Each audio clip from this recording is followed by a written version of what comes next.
Cloud computing के तीसरे video में आपका स्वागत है और यहाँ पे हम देखने वाले हैं एवोल्यूशन ऑफ क्लाउड कंप्यूटिंग। हमने पिछले वीडियो में ऑलरेडी क्लाउड कंप्यूटिंग के 4 टॉपिक्स पे बात कर रखी है और आज हम इंट्रो टू क्लाउड कंप्यूटिंग का फाइनल टॉपिक देखने वाले हैं जो कि एवोल्यूशन ऑफ क्लाउड कंप्यूटिंग है। इस टॉपिक को हम टाइमलाइन की मदद से समझेंगे कि कैसे कंप्यूटिंग की लार्ज स्केल पे शुरुआत हुई थी और फिर कैसे कैसे चीज़ें इवॉल्व हुई और फाइनली आज हम क्लाउड कंप्यूटिंग तक कैसे पहुँचे और आने वाले फ्यूचर में ऐसी कौन सी चीज़ें हो सकती है। तो भाई शुरुआत करते हैं 1950s से। 1950s में था मेन फ्रेम कंप्यूटिंग एरा, जिन्हें आज हम सर्वर्स कहते हैं, उन्हें हम पहले मेन फ्रेम्स कहते थे और यहाँ पे पंच कार्ड वाला सिस्टम यूज़ हुआ करता था। तो मल्टीपल यूजर्स थे जो एक सिंगल पावरफुल मशीन को एक्सेस करते थे। इसी ने ये आइडिया को इंट्रोड्यूस किया कि एक ही कंप्यूटिंग रिसोर्स को मल्टीपल यूजर्स शेयर कर सकते हैं। अलग अलग यूजर्स इस मेन फ्रेम कंप्यूटर से कीबोर्ड्स या स्क्रीन्स की मदद से कनेक्ट होते थे, जिन्हें डम टर्मिनल्स कहते हैं। डम क्यों? क्योंकि इनके पास खुद की कोई प्रोसेसिंग पावर नहीं है। जो एक्चुअल कंप्यूटेशन का काम है वो ये मेन फ्रेम ही करता था। पर इसमें एक प्रॉब्लम थी। वो प्रॉब्लम ये थी कि सारे यूजर्स एक साथ इस कंप्यूटिंग मशीन को यूज नहीं कर सकते थे। यूजर्स अपने टास्क को सबमिट कर देते थे और इन्हीं टास्क को जॉब्स बोला जाता था और फिर जो मेन फ्रेम है वो एक एक करके इन सारे जॉब्स को परफॉर्म करता था bye grouping the similar task together. जो सिमिलर जॉब्स है मतलब एक जैसे काम है, उन सबको मिला के एक बैच बनाया जाएगा और एग्जीक्यूशन बैचेस के फॉर्म में होगा। तो ये था मेन फ्रेम का एरा 1950s का। आगे 1960s में आया टाइम शेयरिंग सिस्टम्स। तो यहाँ पे दिक्कत क्या थी कि एक टाइम पे एक ही सेट ऑफ जॉब्स हो सकते थे, मल्टीपल यूजर्स एक टाइम पे उस मशीन को शेयर नहीं कर सकते थे। वही चीज़ बदल दी टाइम शेयरिंग सिस्टम्स ने। तो यहाँ पे मल्टीपल यूजर्स एक ही कंप्यूटिंग रिसोर्सेज का साइमल्टेनियसली यूज़ कर पाते थे। फिर आया 1970s और 1980s, जहाँ पे इंट्रोड्यूस हुए पर्सनल कंप्यूटर्स, पीसीज, जो अभी भी प्रेवलेंट है। तो जो मेजर कंपनीज थी IBM, माइक्रोसॉफ्ट, एप्पल, उन्होंने अपने अपने वर्जन्स के पर्सनल कंप्यूटर्स निकाले और ये माइक्रो प्रोसेसर्स के इन्वेंशन की वजह से हुआ था। तो कंप्यूटिंग जो एक इतनी बड़ी चीज़ थी वो पर्सनलाइज लेवल पे आ गई माइक्रो प्रोसेसर्स की इन्वेंशन की वजह से।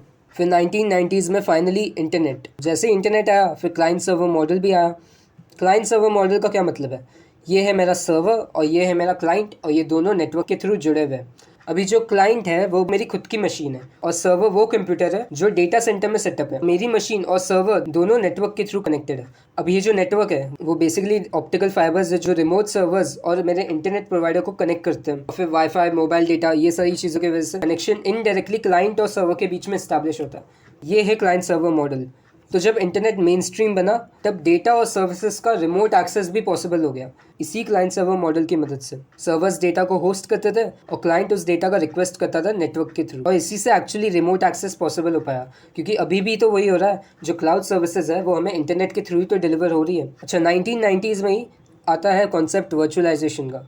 अभी वर्चुअलाइजेशन क्या होता है इसे हम डिटेल में आगे समझेंगे, पर अभी के लिए इतना समझ लो कि एक फिजिकल हार्डवेयर है और उसी फिजिकल हार्डवेयर को शेयर करते हुए मल्टीपल मशीन्स चल पा रही है। हर मशीन का अपना OS है और अपने एप्लीकेशंस है। इन्हीं अलग अलग मशीन्स को कहते हैं वर्चुअल मशीन्स। तो VMware जैसी कंपनीज ने वर्चुअल मशीन्स का एक्सेस पॉसिबल किया, जिसकी मदद से हम मल्टीपल OSs रन कर सकते थे एक ही सिंगल फिजिकल मशीन के ऊपर। और रिसोर्स पुलिंग में भी तो यही होता है। हमने जैसा पिछले वीडियो में देखा था कि एक बड़ा सा पूल है रिसोर्सेज का और मल्टीपल यूजर्स उस रिसोर्स पूल से अपनी जरूरत के हिसाब से सर्विसेज को यूज कर पा रहे हैं। फिर 1999 में लॉन्च होता है Salesforce.com। Salesforce.com का लॉन्च होना काफी बड़ी बात है क्योंकि ये था हमारा first software as a service. मतलब पहली बार मैं ब्राउजर के थ्रू ही एक फुल फ्लेज्ड एप्लीकेशन को यूज कर पा रहा हूँ। Salesforce बस एक कस्टमर रिलेशनशिप मैनेजमेंट प्लेटफॉर्म था, पर जिस तरीके से उसने अपने सॉफ्टवेयर को डिलीवर किया वो तरीका काफ़ी रेवोल्यूशनरी है। क्योंकि इसी ने इंट्रोड्यूस किया ऐसे आइडिया को जिसमें सॉफ्टवेयर को इंटरनेट के थ्रू डिलीवर किया जा सकता है बिना इंस्टॉलेशन के। पर ये चीज़ हर कोई नहीं कर सकता था, क्योंकि जो भी सर्वर्स थे जिस पे सेल्सफोर्स का सॉफ्टवेयर रन हो रहा था वो सर्वर्स सेल्सफोर्स के खुद के थे। मतलब उन्होंने खुद का ही इंफ्रास्ट्रक्चर बिल्ड किया और उस इंफ्रास्ट्रक्चर की मदद से वो सॉफ्टवेयर को डिलीवर करते थे। अब जैसा हमें पता है उस लेवल के इंफ्रास्ट्रक्चर को डेवलप करना और मेंटेन रखना बहुत बड़ा काम है, जिसमें पैसा और मैन पावर बहुत ज़्यादा लगता है। तो 2006 में आता है AWS। AWS क्या करता है? इनिशियली AWS बस छोटी छोटी सर्विसेज को ही डिलीवर कर रहा था, पर फिर उन्होंने क्लाउड बेस्ड सर्विसेज एक्चुअली शुरू की, जिसमें तुम्हारी फंडामेंटल सर्विसेज जैसे कंप्यूट सर्विसेज जैसे EC2 और स्टोरेज सर्विसेज जैसे S3, ये दोनों ही लॉन्च हुई थी 2006 में। और इसकी मदद से क्या हुआ, भले ही तुम्हारे पास पैसे या मैन पावर नहीं है उस लेवल के इंफ्रास्ट्रक्चर के लिए, पर फिर भी तुम उन रिसोर्सेज को रिमोट सर्वर्स पे रेंट कर सकते हो AWS के रिमोट सर्वर्स की मदद से, और फिर खुद का एक software as a service launch कर सकते हो, जैसा सेल्सफोर्स ने किया था। और इस तरीके से क्लाउड ने सॉफ्टवेयर डिलीवरी को एक तरह से डेमोक्रेटाइज कर दिया, क्योंकि अभी फर्क नहीं पड़ता कि तुम्हारे पास कितना पैसा है, फर्क इससे पड़ता है कि तुम्हारा आइडिया कितना अच्छा है। अगर तुम्हारा आइडिया अच्छा है तो तुम सर्वर्स को रेंट करके भी सॉफ्टवेयर को डिलीवर कर सकते हो और एक बिजनेस या स्टार्टअप को शुरू कर सकते हो। 2008 से लेकर 10 तक दूसरे मेजर प्रोवाइडर्स भी आए, जैसे माइक्रोसॉफ्ट, गूगल क्लाउड, IBM, ये सारे प्लेयर्स भी मार्केट में उतरे और मल्टी क्लाउड का एरा शुरू हुआ। फिर 2010s में अलग अलग क्लाउड मॉडल्स आए। क्लाउड मॉडल्स मतलब अलग अलग तरीके जिससे हम क्लाउड सर्विसेज को डिलीवर कर सकते हैं। तो software as a service, platform as a service और infrastructure as a service,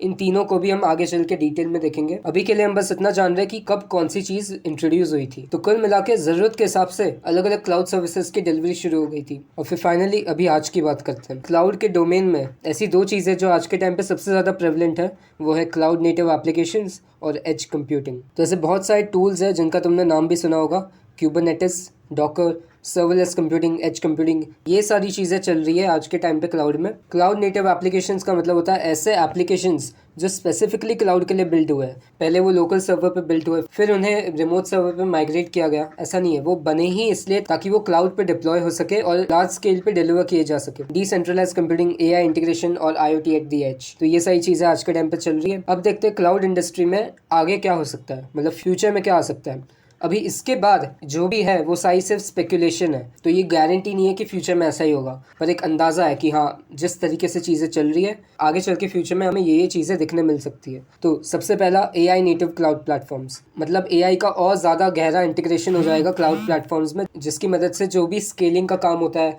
resource allocation और डी एलोकेशन, वो जितना अभी ऑटोमेटेड है उससे कहीं ज़्यादा ऑटोमेट हो जाएगा। ऐसा इंफ्रास्ट्रक्चर जो खुद ही खुद को ट्यून करता है और खुद ही हील हो जाता है। फिर क्वांटम प्लस क्लाउड इंटीग्रेशन, मतलब ऐसी प्रोसेसिंग जो सिर्फ क्वांटम कंप्यूटर्स के थ्रू की जा सकती है, उसकी भी हम ओवर द इंटरनेट डिलीवरी कर पाए, और इसी का नाम हो सकता है क्वांटम एज अ सर्विस। और lastly green cloud computing. Green cloud computing का मतलब है ऐसे डेटा सेंटर्स को बनाना जिसकी मदद से क्लाइमेट चेंज पे सबसे कम से कम इफेक्ट हो। इन सर्वर्स को ऑपरेट करने के लिए जितना कार्बन फुटप्रिंट अभी लग रहा है उससे कम हो सके। तो ये थी पूरी टाइमलाइन जिसमें हमने देखा कि कैसे मेन फ्रेम से लेकर time sharing systems, personal computers, internet, virtualisation, फिर पहली software as a service, AWS, अलग अलग मेजर प्रोवाइडर्स और मॉडल्स, और आज के टाइम पे जो चीज़ें चल रही है यहाँ तक पहुँचे और आगे चल के क्या हो सकता है, ये सारी बातों को हमने इस टाइमलाइन के थ्रू जाना है। तो अगर तुम एक बिग पिक्चर लेते हो तो इस पूरी टाइमलाइन को हम 3 हिस्सों में डिवाइड कर सकते हैं, और ये 3 हिस्से हैं ऑन प्रेमिस, हाइब्रिड और क्लाउड नेटिव। ऑन प्रेमिस का मतलब है लोकल सर्वर्स का होना, हाइब्रिड मतलब कुछ कुछ चीज़ें मेरी लोकल सर्वर पे चल रही है और कुछ कुछ रिमोट सर्वर पे चल रही है, और क्लाउड नेटिव मतलब पूरा कंप्लीटली मेरा जो भी सिस्टम है पूरा क्लाउड पे चल रहा है। ऑन प्रेमिस मतलब सारी चीज़ें कंपनी के खुद के डेटा सेंटर पे ही हो रही है, होस्ट करना, बिल्ड करना, मैनेज करना, सब कुछ कंपनी के खुद के डेटा सेंटर पे हो रहा है। हाइब्रिड का मतलब है कुछ कुछ चीज़ें ऑन प्रेमिस हो रही है और कुछ कुछ चीज़ें क्लाउड बेस्ड सर्विसेज पे चल रही है।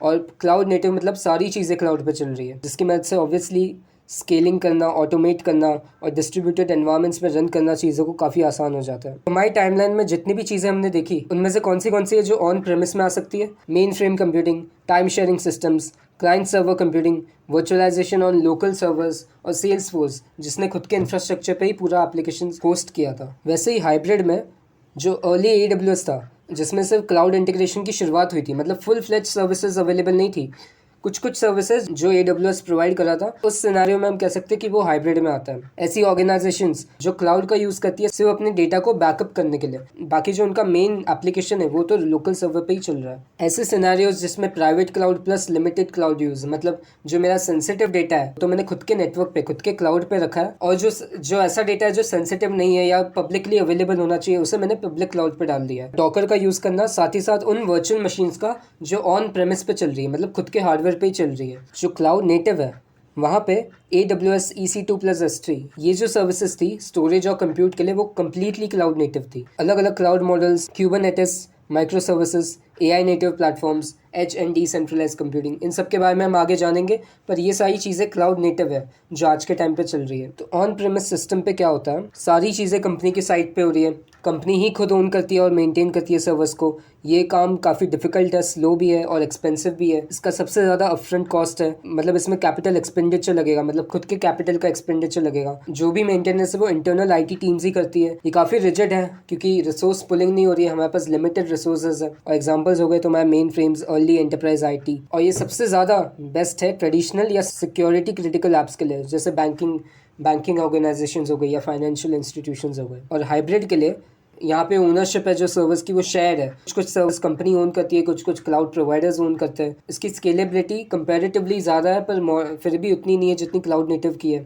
इसमें दोनों कॉस्ट इन्वॉल्व है, कैपिटल एक्सपेंडिचर और ऑपरेशनल एक्सपेंडिचर भी। कैसे? क्योंकि कैपिटल तो लगेगा ही खुद के सर्विस के लिए, और ऑपरेशनल एक्सपेंडिचर है वो क्लाउड को देना पड़ेगा तुम जो सर्विसेज रेंट कर रहे हो उनके लिए। जो भी मेंटेनेंस है वो क्लाउड वाली टीम और तुम्हारी खुद की टीम के बीच में शेयर हो रहा है और कुछ हद तक फ्लेक्सिबल है। एग्जाम्पल तुम्हारे खुद के सेट ऑफ सर्वर्स है और प्लस तुम AWS की सर्विसेज भी यूज कर रहे हो। और ये हाइब्रिड मॉडल उन ऑर्गेनाइजेशंस के लिए काफी अच्छा है जो ट्रांजिशन कर रही है या माइग्रेशन वाले फेज में। और फिर फाइनली बात करते हैं क्लाउड नेटिव की, जहाँ पे पूरी चीज कंप्लीटली क्लाउड पे ही होस्टेड है। क्लाउड प्रोवाइडर्स ही ओन करते हैं और मैनेज करते हैं इंफ्रास्ट्रक्चर को, और ऑन डिमांड सर्विसेज स्केलेबल है, पे एज यू गो मॉडल चलता है, मतलब सिर्फ ऑपरेशनल एक्सपेंडिचर है। ज़्यादातर चीज़ें प्रोवाइडर ही मैनेज करता है, ज़्यादा फ्लेक्सिबल है, ग्लोबल रीच है। और इसके एग्जांपल्स हो सकते हैं तुम्हारे सॉफ्टवेयर एज अ सर्विस के एप्लीकेशंस, क्यूबरनेटिस, सर्वरलेस कंप्यूटिंग, जितने भी मॉडर्न एप्लीकेशंस हैं वो मोस्टली क्लाउड नेटिव ही होते हैं। इसी चीज़ को समझने के लिए एक डायग्राम को देखते हैं। तो ये रहा तुम्हारा ऑन प्रेमिस, जितने भी सर्वर्स है वो इसी इंफ्रास्ट्रक्चर में मौजूद है, और ये रहा तुम्हारा क्लाउड